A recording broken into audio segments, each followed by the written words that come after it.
তারা 40% মানুষ কৃষির সাথে জড়িত।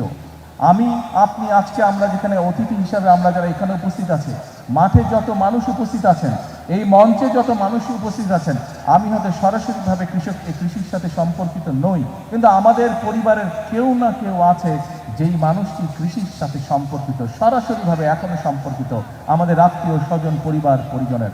অর্থাৎ বাংলাদেশে আমরা যত মানুষ আছি, প্রত্যেকটি পরিবার, 4 কোটি পরিবার আছে, প্রত্যেকটি পরিবারের কেউ না কেউ কৃষির সাথে সম্পর্কিত।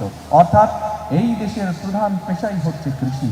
আমি ব্যক্তিগতভাবে বিশ্বাস করি, বাংলাদেশ জাতীয়তাবাদী দল বিশ্বাস করে, বর্তমান বাংলাদেশের মানুষের ভোটে নির্বাচিত বিএনপি সরকার বিশ্বাস করে যে এই দেশের কৃষক যদি সচ্ছল থাকে, এই দেশের কৃষক যদি বেঁচে থাকে, এই দেশের কৃষক যদি ভালো থাকে, তাহলে সমগ্র বাংলাদেশ ভালো থাকতে পারবে, সমগ্র বাংলাদেশের মানুষ ভালো থাকতে পারবে। এবং উপস্থিতবৃন্দ, আমাদের আপনাদের ভোটে নির্বাচিত বর্তমান সরকারের লক্ষ্যই হচ্ছে কৃষককে আত্মনির্ভরশীল হিসাবে গড়ে তোলা, কৃষককে সচ্ছল হিসাবে গড়ে তোলা।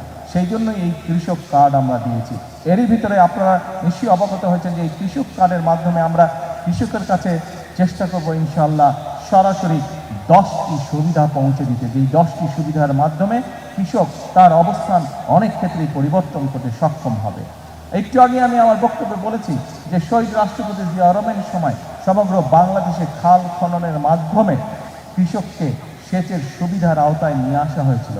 আপনারা নিশ্চয়ই খেয়াল করেছেন যে এই কথাটিও আমরা কিন্তু নির্বাচনের আগে বাংলাদেশের মানুষের কাছে বলেছিলাম, এবং নির্বাচন শেষ হবার পরে বাংলাদেশের মানুষের ভোটে আল্লাহর রহমতে বিএনপি সরকার গঠন করতে সক্ষম হওয়ার পরে আমরা সেই কমিটমেন্টও আমাদের প্রতিশ্রুতির কাজ শুরু করেছি আমরা। অর্থাৎ সারা বাংলাদেশে আমরা খাল খনন কর্মসূচি করে শুরু করেছি, এবং এই খাল খনন কর্মসূচি আমাদের লক্ষ্য রয়েছে আমরা আগামী 5 বছর প্রায় 20,000 কিলোমিটার খাল ইনশাআল্লাহ খনন করব।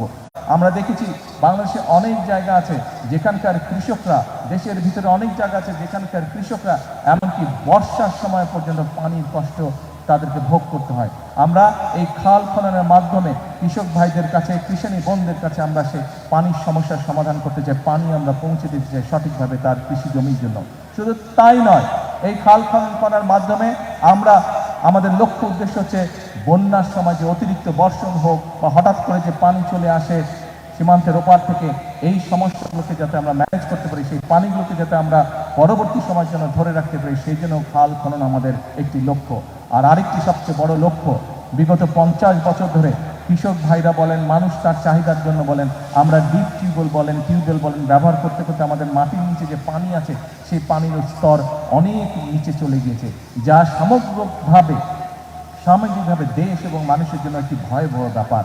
যদি এই পানীয় শেষ হয়ে যায় তাহলে প্রত্যেকটি মানুষ, এই দেশে বসবাসকারী প্রত্যেকটি মানুষ কষ্ট পাবে। সেজন্য খাল খননের মাধ্যমে, নদী খননের মাধ্যমে আমরা সেই আন্ডারগ্রাউন্ড ওয়াটার লেভেল যেটি আছে সেটিকে আমরা আস্তে আস্তে রিচার্জ করতে চাই, সেইটিকে আমরা আবার আগের অবস্থায় পুনরায় আমরা ফিরিয়ে আনতে চাই, সেটি আমাদের লক্ষ্য এবং উদ্দেশ্য। সম্মানিত উপস্থিতবৃন্দ, সকল প্রিয় ভাই বোনেরা, আপনারা নিশ্চয়ই দেখেছেন যে নিশ্চয়ই অনেকে পত্রপত্রিকায়, আজকের সকালের পত্রপত্রিকা দেখেছেন, গতকালকে এই প্রতিশ্রুতিটি আমি বাংলাদেশের মানুষের সামনে আমাদের দলের পক্ষ থেকে দিয়েছিলাম যে বিশেষ করে যে সকল অঞ্চল, উত্তর অঞ্চল সহ টাঙ্গাইল সহ বাংলাদেশের যে সকল অঞ্চল কৃষি নির্ভরশীল এলাকা, সেই সকল অঞ্চলে আমরা যেমন কৃষক ভাইদের পাশে দাঁড়ানোর চেষ্টা করব, কিষানী বোনদের পাশে দাঁড়ানোর চেষ্টা করব, আমরা যেরকম কৃষিকে সহায়তা দেওয়ার চেষ্টা করব, একই সাথে আমাদের চেষ্টা থাকবে যে শুধু কৃষি পণ্য উৎপাদন করলেই হলো না, সেই সকল অঞ্চলে কিভাবে কৃষি পণ্যের সাথে সম্পর্কিত যে সকল কলকারখানা আছে সেগুলিও যাতে প্রতিষ্ঠিত করা যায়, যাতে কৃষক তার পণ্যের মূল্য আরও বেশি পেতে পারে, যাতে করে আমাদের কৃষিজাত পণ্য এগুলো যাতে বিদেশে আমরা রপ্তানি করতে পারি, সেই জন্য আমরা পদক্ষেপ গ্রহণ করব। এবং আপনারা নিশ্চয়ই অনেকেই, সকলে না হলে অনেকেই পত্রপত্রিকায় দেখেছেন, গতকালকে খবরে দেখেছেন যে আমি গতকাল বাংলাদেশের যে সকল ব্যবসায়ী এই কৃষিজাত পণ্যের ব্যবসার সাথে সম্পর্কিত, যাদের এরকম কৃষিজাত পণ্যের কলকারখানা আছে, তাদের সাথে বসেছিলাম। প্রায় 4 ঘন্টা আমি তাদের সাথে বসেছি, তাদের সমস্যার কথা শুনেছি এবং অনেকগুলো সমাধানের চেষ্টা আমরা সরকারের পক্ষ থেকে আমরা চেষ্টা করেছি যে তাদের সমস্যার সমাধান, যাতে করে তারা আরও বেশি বিনিয়োগ করতে পারে, আরও বেশি মানুষকে সম্পর্কিত করতে পারে, আরও বেশি কৃষি পণ্য কৃষক ভাইদের কাছ থেকে কিনতে পারে এবং সেই সকল পণ্যকে ফিনিশ করার মাধ্যমে তারা বিদেশে রপ্তানি করতে পারে। তাতে করে একদিকে যেমন কৃষক ভাইদের সুবিধা হবে, একইভাবে দেশের জন্য আমরা মূল্যবান বৈদেশিক মুদ্রা পর্যন্ত আমরা অর্জন করতে সক্ষম হব। প্রিয় ভাই বোনেরা, প্রিয় কৃষক ভাইরা, কিষানী বোনরা, আমরা জানি কৃষক ভাই বোনদের আরেকটি বিশাল সমস্যা রয়েছে। সেটি হচ্ছে অনেক কৃষক ভাই বোন ফসল উৎপাদন করে, অনেক ফসল আছে, যেমন এইখানে এই টাঙ্গাইলের আনারস বিখ্যাত। এই আনারস প্রচুর ফলে। আমাদের এই যে ফকির সাহেব আছে, ওনার স্বপন ফকির আছে, ওনার এলাকায় প্রচুর আনারস আছে, কিন্তু এই আনারসকে আমরা প্রিজার্ভ করে রাখতে পারি না। অর্থাৎ আনারসটা সিজনের পরেও যাতে আমরা রাখতে পারি, সেটার জন্য কোল্ড স্টোরেজ বা সেরকম প্রক্রিয়াজাত কিছু নাই। এরকম অনেক দ্রব্য আছে বাংলাদেশে, যেগুলোকে আমরা যদি প্রক্রিয়াজাত করে রাখতে পারি, কোল্ড স্টোরেজ করে রাখতে পারি, তাহলে কৃষক ভাইরা যেরকম ফসলটা যখন বেশি হয় তখন অনেক সময় দাম পায় না, কিন্তু আমরা যদি কোল্ড স্টোরেজে রাখতে পারি তাহলে কৃষক ভাইরা পরবর্তীতে দাম পায়। শুধু কৃষক ভাইরা দাম পায় না, একই সাথে মানুষও সিজনের পরেও সেই ফসলটির সুবিধা পায়, সেই ফল ফলাদি বলেন সেটি মানুষ খেতে পারে।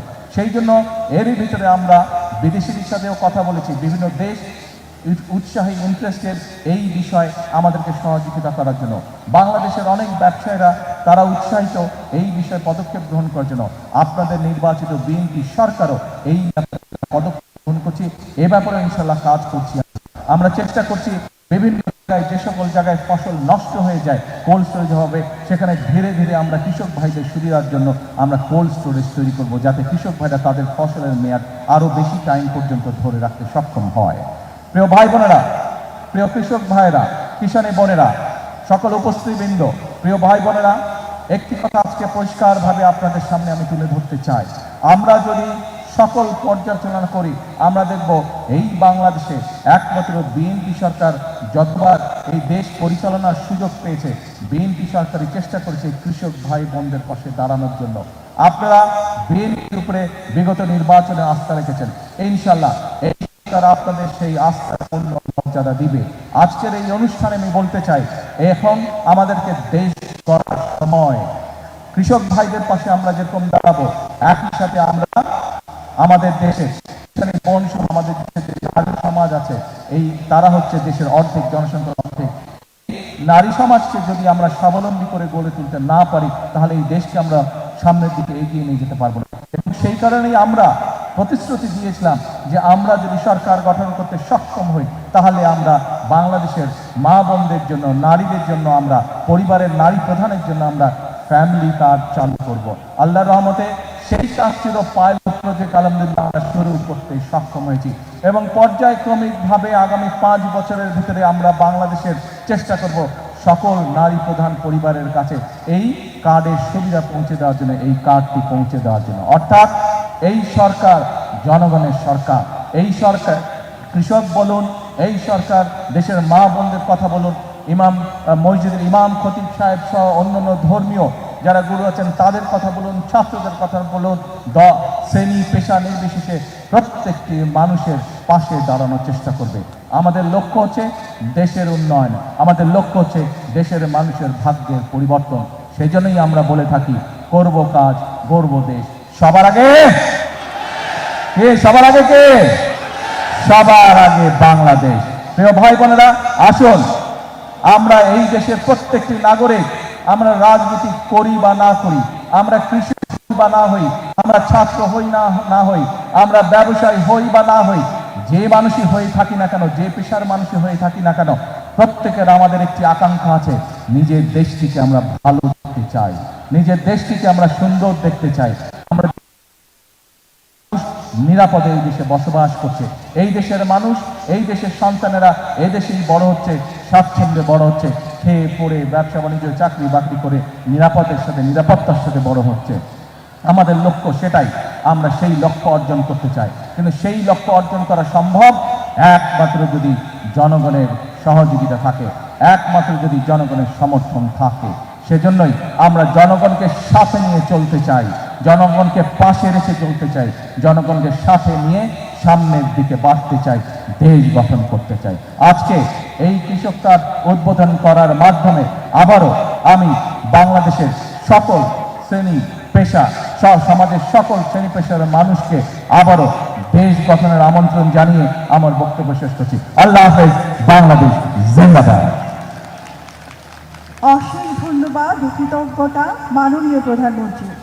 আপনার এই অনুপ্রেরণামূলক ও যুগান্তকারী বক্তব্য আমাদেরকে নতুন করে পথ চলার শক্তি ও সাহস জুগিয়েছে। আবারও ধন্যবাদ মাননীয় প্রধানমন্ত্রী। সম্মানিত সুধী, বাঙালির প্রাণের উৎসবে সংস্কৃতির রং না মিশলে তা অপূর্ণ থেকে যায়। সেজন্য আমাদের এই উৎসবকে আরও আনন্দময় করে তুলতে টাঙ্গাইল জেলা শিল্পকলা একাডেমির আয়োজনে এখন পরিবেশিত হচ্ছে একটি বর্ণাঢ্য সাংস্কৃতিক অনুষ্ঠান। আমি মাননীয় প্রধানমন্ত্রী এবং সম্মানিত অতিথিবৃন্দকে বিনয়ের সঙ্গে অনুরোধ করছি, আপনাদের জন্যে সাজানো নির্ধারিত আসনে বসে আপনারা আমাদের এই বর্ণিল সাংস্কৃতিক অনুষ্ঠানটি উপভোগ করুন।